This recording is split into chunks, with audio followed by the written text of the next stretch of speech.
Good evening, everyone. Welcome back to another Train Tuesday. I'm your host, Jim Wiggin, and we're going to be talking Athearn tonight, Athearn HO specifically. So let's gather around and get ready to talk about some exciting new products that are available for pre-order until the end of the month. You have until Friday, the 27th, to place an order on any of these things that we talk about tonight, as well as the things that we've talked about in previous Train Tuesdays. Now, before we move on, let's give some quick shout outs and see who's joining us here tonight.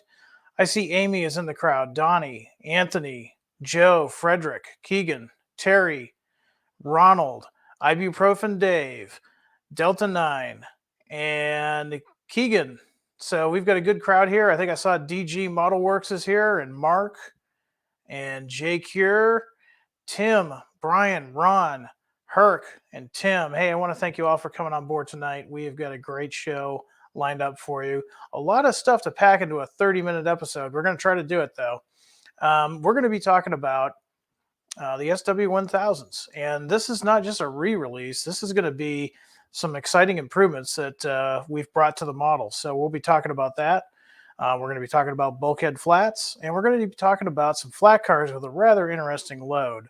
So before we get started, let's do some more quick shout outs to folks that are just joining us. So I got Zach and Jim and John, Tyler, and let's see, Cornell Custom Trains, Logan, Rojo, Rojo, BNSF 6022, Jamie, Forrest, Robin, and let's see, Sid and Ian.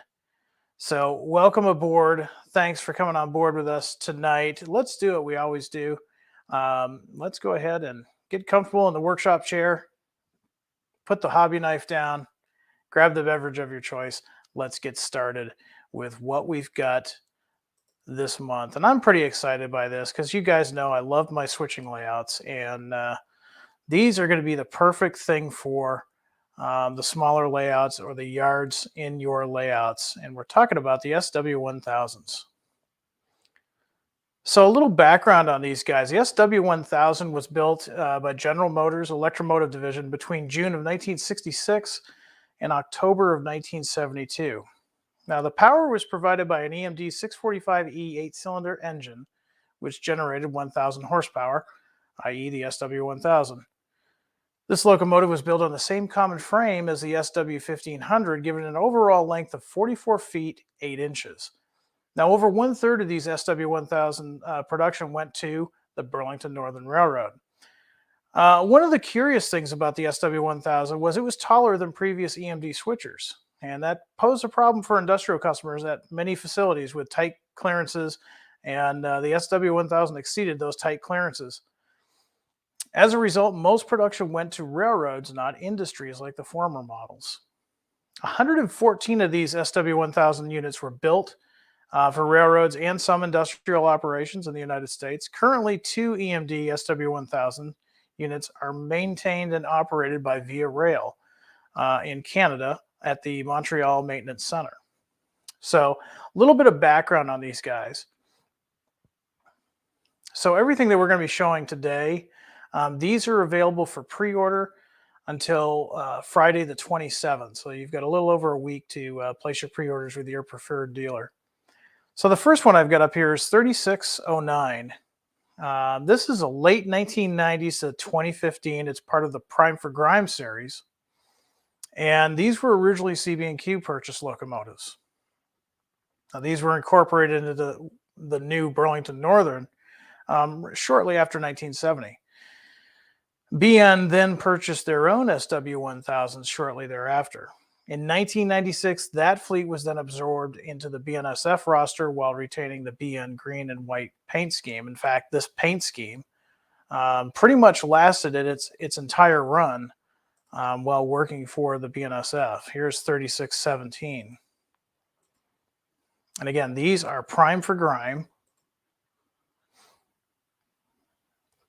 So another thing is even if you don't model the BNSF, you could very easily renumber this or re-letter it for your own road. A lot of short lines get it hand-me-down locomotives, and the Prime for Grime is the perfect guy for that.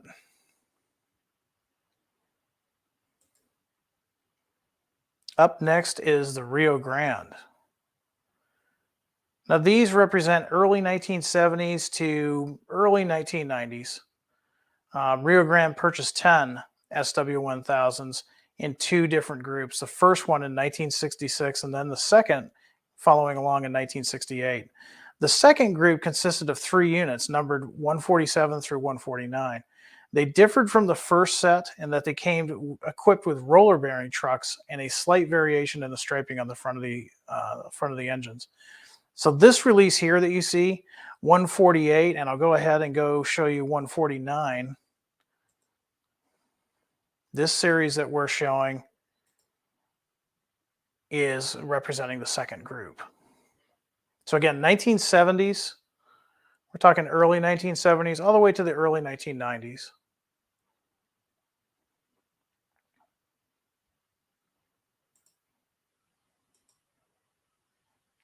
And for you BN fans or early BN fans, we've got more. We don't have just the BNSF ones. We've got the original Burlington, the CB&Q, the Chicago, Burlington, and Quincy. This is their switcher paint scheme. Of course, in 1957, road units received a coat of Chinese red with the gray and a slight variation on the pinstripes. Switcher scheme, however, kept the Blackbird paint scheme, but they simplified it. Rather than getting rid of the two different slogans on either sides of the hood, they just went with the Burlington spelled out on the long hood. So this is quite often referred to as the switcher scheme. So the CB&Q purchased these SW1000s in 1966. And if you know your railroad history, you know in a few years, the CB&Q would become part of the Burlington Northern. So their career was pretty short-lived as the CB&Q. 1970 rolls along, and they become part of the Burlington Northern. Now, that being said, you can model these straight as CB&Q, or if you're running early BN, you can certainly run these as well, because remember, by 1970, 4-year-old paint scheme, not that old. So they were probably some of the last units to receive a coat of Cascade green paint. So a little bit of fun you can have there is going ahead and basically renumbering them, leaving them in their original paint. And a lot of the locomotives after the merger, that's how they appeared. They're just relettered and re-stenciled until they could have a full repaint. Now, going up to the northern part of the United States, our neighbors to the United States, we've got some Via Rail ones that we're offering. And this is cool. We haven't done this one before. We're offering numbers 202 and 203. This represents 1987 onward. Via purchased 3 of these SW1000s secondhand from Inland Steel in Indiana. They're used in their yards in their Montreal Maintenance Center. So they came from Indiana and then started working for Via in 1987. And it's a nice complement for those P42s that we're doing. So if you're an avid Via modeler, we've got the P42s for you this month, and we wanted to put these switchers in there for you as well. You've got 2 of the 3 switchers. Really a cool paint scheme on these. And then last but not least, we're offering this little guy, number 8, based in Farmington, Utah. The S&S Shortline Leasing has a small fleet of locomotives that are leased out to various companies. This SW1000, believe it or not, is believed to be formerly the switcher of the Kodak plant in Rochester, New York. Our researchers did a little bit of digging on this, and that's what they found out. So not something that you would think of right away, but kind of a cool piece of history there, that it's probably the former switcher for the Kodak plant in Rochester, New York. Now, talking about these SW1000s real quick, like I said, these have been refined even more. For this next release, there's some important things that you're going to want to know about these guys. One of the first things is First time ever, they're going to have operating ground lights. So we've incorporated operating ground lights, and of course those are LED, so you can adjust the brightness of those ground lights to your personal liking. The other thing too is previous runs we had some feedback on the drivetrain and the motor. The old motors in these were kind of noisy. Well, this has got a newly designed CAN motor. Not only is it quieter, but it's a lot more powerful. So that's going to come in handy for your switching duties, whether it be your small branch line models or your yard. Now, there's two versions that we're selling. We're selling the DCC Ready. DCC Ready models don't have sound, but they do include a 21-pin plug, so it makes it very easy to put the decoder of your choice in. And we're also offering DCC and sound models that feature the Tsunami 2 sound with dual cube speakers, which we've done that on our bigger locomotives. Well, we're doing them on this little guy too because it just sounds that much better. The other thing too is if you look back, you'll see some of these locomotives have strobe lights. Those strobe lights are functional with the Tsunami 2 decoders. So if you see one of your favorite road names here listed with a beacon, that beacon does function with DCC capability as long as you have the Tsunami 2 version. And then last but not least, of course, we have updated this with LED lights. The original release that we did a few years back did not include LED. So those are some new features that a lot of us are really excited about. So before I go on to the next piece, I'm going to look over here and see if anybody has any questions or comments on these SW1000s before we move on. Let's see. Bubs 031's got some news for us. He says the VS switchers were split between the two at the Toronto Maintenance Center and the two at Montreal Maintenance Center. So that's some good information. Thanks for bringing that in.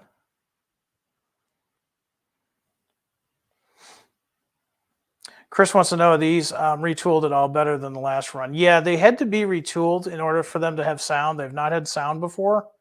Also with the ground lights, some refinements to the lighting, things of that nature. We did have to do some tooling. So these are going to be, they're not new, but they are retooled.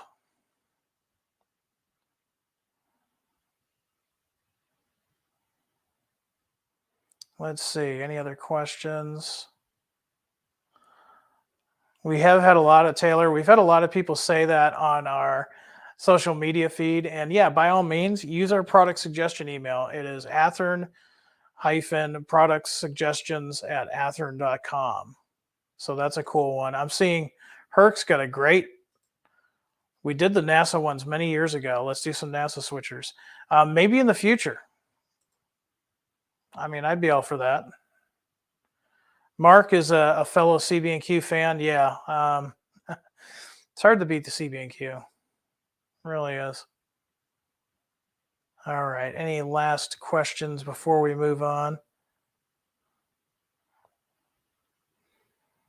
And Eugene, will we be doing them in Kodak? No, we will not. The short line switcher, that is formerly of the Kodak plant, but maybe in the future we'll offer that, and that's a possibility.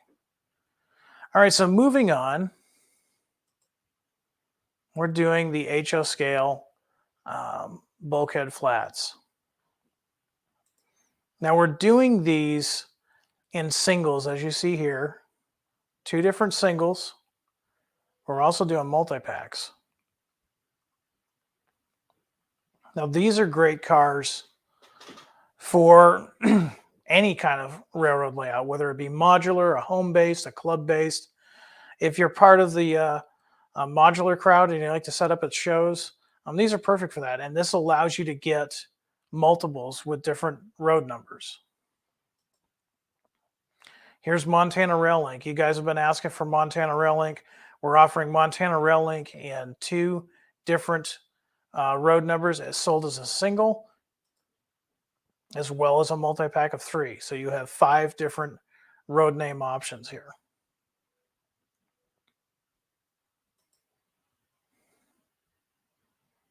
Same with this. This is another road name that you guys have been asking for. Also available in the multi-pack. Everything I'm showing you is going to be available in the multi-pack. Check this out. When was the last time you saw us run one of these? Available in 2 singles as well as a multi-pack.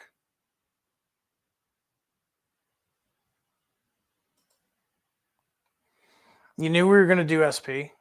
SP continues to be a strong seller. And so we're offering the SP in 2 different singles as well as the multi-pack. Now remember, these have really nice metal wheel sets, separate details like the grab irons, the brake wheels, things of that nature. For an Athearn HO scale car, these have got really nice detail for the price. They're not Genesis models. They're not going to have all the brake details that you would see on a Genesis model, but they do have really nice detail that is what most Athearn customers are looking for. So if you've got a layout that is in desperate need of this type of freight car to serve an industry, well, this is perfect. We get a lot of guys asking for Spokane, Portland, Seattle. Okay, that's one of the railroads that made up the Burlington Northern alongside the CB&Q. So we're offering the Bulkhead Flats in 2 different numbers and singles, as well as the multi-pack. So again, these are perfect for so many different applications, whether you have a club layout, a home layout, a modular layout, even if you just have a short, switching layout or a point-to-point layout, these are perfect for that. And the cool thing is you can put different types of loads in there. So they're used at any kind of industry. And if your layout has doesn't have an industry that would accept one of these, put yourself in a team track, and that works perfect. Quite often you'll see these spotted at team tracks. Matt's saying, nice to see the SPNS getting some love for a change. Yeah, it's one of those railroads everybody remembers. Great Northern, Northern Pacific, CB&Q, and poor Spokane, Portland, Seattle. They always get forgotten about. Still a key component of the Burlington Northern and later the BNSF system. But it's nice to see some of the roads that we don't normally see as mainstream as, say, Union Pacific, Southern Pacific, BN, and so on. Let's see. Going through here.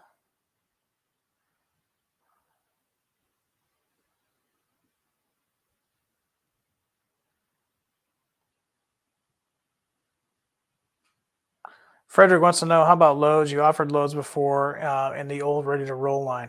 Not in this release. These are just going to be the Bulkhead Flats by themselves.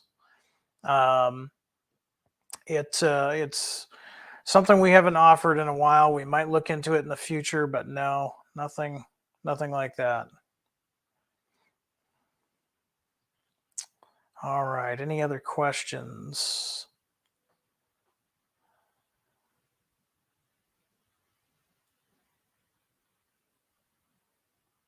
Nothing pertaining to the Bulkhead Flats. So let's see. Oh, here we go. Here's one last one. What is the minimum radius for the Bulkhead Flats? You can do about 18, 19-inch radius. They look better on a 20 and above for scale reasons because they're a little long. They're 60 foot. 2022 really looks the best, but they will negotiate down to a 18, 19. Won't look very good, in my opinion. But if you're strapped for space and you've only got a small space, I get it. You're probably going to want to maximize that use. So definitely something to consider. Some of the other things on these too, we are offering the Oregon, Pacific, and Eastern. We are offering that as a prime for grime. So something to think about there. But yeah, minimum radius, 18 inches. They really look better on 20 and above, though, just my opinion. But these have 33-inch machine metal wheels. so they track really well. They're fully weighted to NMRA compliances. Of course, they come with body-mounted couplers. That's pretty standard nowadays for HO stuff, but separately applied details as well. So really nice upgraded bulkhead flat. Real happy to see these come back.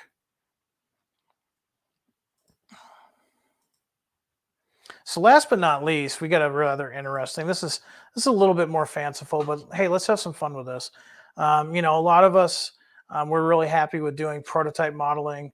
Some of us do proto lance modeling, but some of us still like to have fun. And this next release here, this is kind of fun, especially if you are one of those prototype guys, but maybe you've got younger siblings that appreciate the trains and they like to see things a little bit different. Well, this is perfect for them. So we're offering these flat cars. These are 40-foot flat cars with a civilian aircraft on them, loosely based on the Mooney uh, aircraft of 1960s vintage. And are these super scale? No, they're not super scale, but they're fun. They're based on something that we did back in the mid 60s. And if it's also a great gift. Maybe you get somebody in the family that is a pilot or an aviation aficionado. It's a fun little gift to give them, or maybe operate on your railroad. The first one we got here is the Rio Grande, and it's got a very appropriately painted and matched aircraft on its flat car. Now the planes do come off the flat cars, so for you younger guys out there, it gives you a little bit of playability, if you will. Union Pacific, they've likewise their airplane looks very corporate. You could uh, you could make up a story of this is one of the corporate aircraft that the higher ups use to go from place to place to inspect different aspects of the system. Now the B&O one is really sharp and looks very reminiscent of a 1960s era paint scheme on these aircraft. Now, if you think the tail feathers on this plane look kind of odd, that's because the Mooney, this version of the Mooney, had a V tail. Didn't have a standard horizontal and vertical stabilizer. It had a V tail to it, and really a cool little airplane.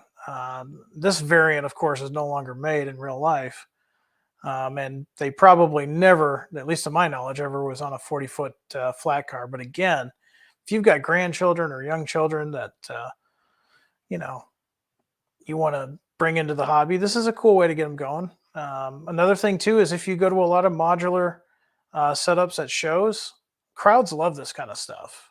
We guys that are into this for a number of years, yeah, we get really interested in the different prototype stuff, but the general public, they might not know all those things, and this is just a fun thing to kind of draw the crowds in. Now we're also going to do Department of Defense flat cars, and we're going to be doing different branches of the military. Up next is a United States Air Force trainer, typical 1960s Air Force trainer colors, pretty much just a silver with an anti-glare black nose. That's one that we're offering. We're also doing this really cool Navy paint scheme. This is more of a early 1950s paint scheme, uh, when the Navy was still using blue for their aircraft. Kind of cool that it's got the almost like the Flying Tigers look to it there. We're doing a Marines version as well, and so those are the planes that we're going to be doing. We've got a good mix of civilian, we've got a good mix of military. Maybe you've got somebody that served in one of those forces. You could gift this to, or maybe you just want to go back to your childhood and run these. So kind of a neat thing that we're doing, a little bit different, but we want to try to offer something for everybody. We know a lot of you guys really like the Genesis models. We also know you guys like some of the fun stuff too. So we're going to continue to do a good mix of everything. So at this point, I'm going to take a look here and let's see what kind of questions we have. We got a little bit of time for a few questions. Terry Peterson. The V-tail is a nice option. Yep, got to bring the young ones in. Yeah, get some young bloods in. And Terry says our traveling layout incorporates an airport. Well, there you go. John says as long as we don't make Penn Central planes. Yeah, I hope their runways would be better than their track was. Let's see what else. Oscar, he says, hey, wait a minute, there's no tail wheel. Well, keep in mind, Oscar, these are early artist renderings. These are not the actual models. So I'm sure the actual models will have tail wheels. Otherwise, the FAA might scrutinize that load a little bit. Alex, yes, it does come with the wings. The wings for the matching planes will come there.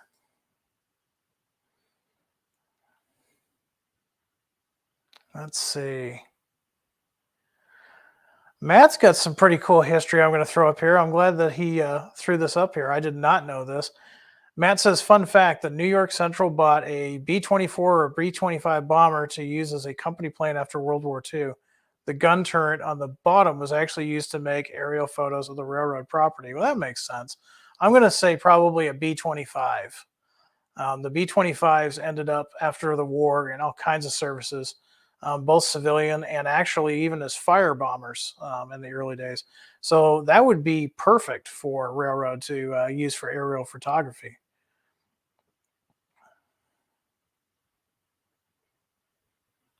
Herc wants to know, hey, you know what? Did you guys like the idea of making other types of planes?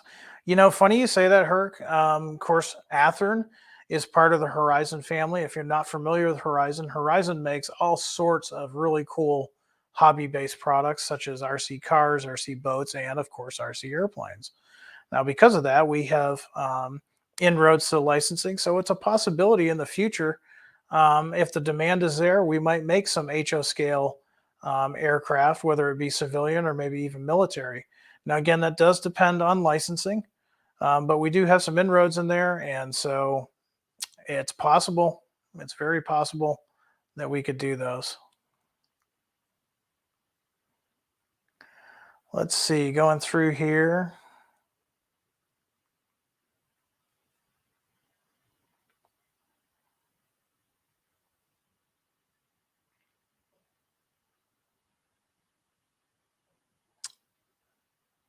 B-25s won't fit on any, no, they won't. No, B-25 is a small airplane by today's standards, but no, it will not fit on a 40-footer. So it's funny seeing the airplane comments. A lot of us that are into trains are fascinated by mechanical objects, not just trains, whether it be motorcycles, cars, or planes. So it's fun to see the comments where some of you guys are talking about airplanes.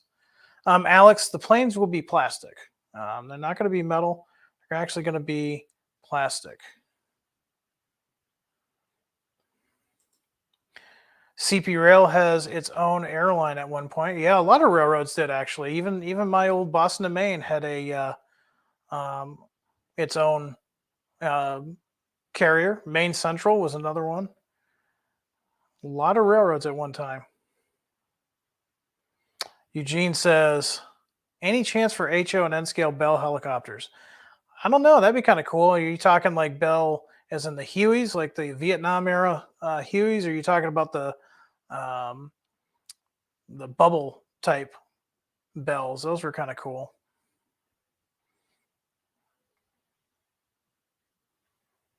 David wants to know any N scale other than what is behind me, directly behind me right now, those Athearn boxcars. No, not tonight. We will be talking about N scale in a future Train Tuesday, though. All right, I got time for one more question, and we're going to wrap it up. Let you guys get back to some fun modeling in the workshop. Summer feels like it's here, so maybe some of you guys are doing some rail fanning too.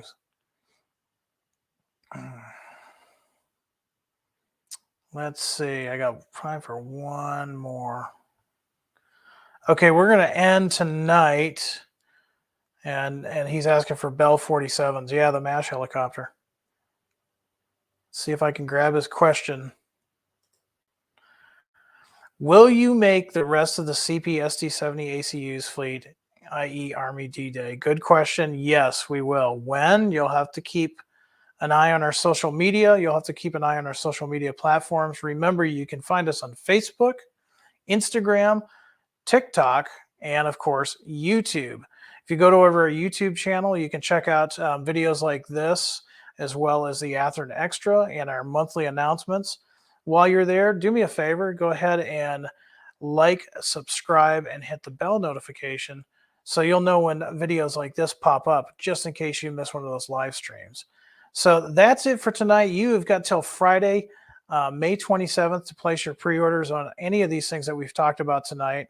I want to thank you all for joining me, and I want you all to remember, stay happy, stay healthy, do some good modeling, and above all, high greens. Take care.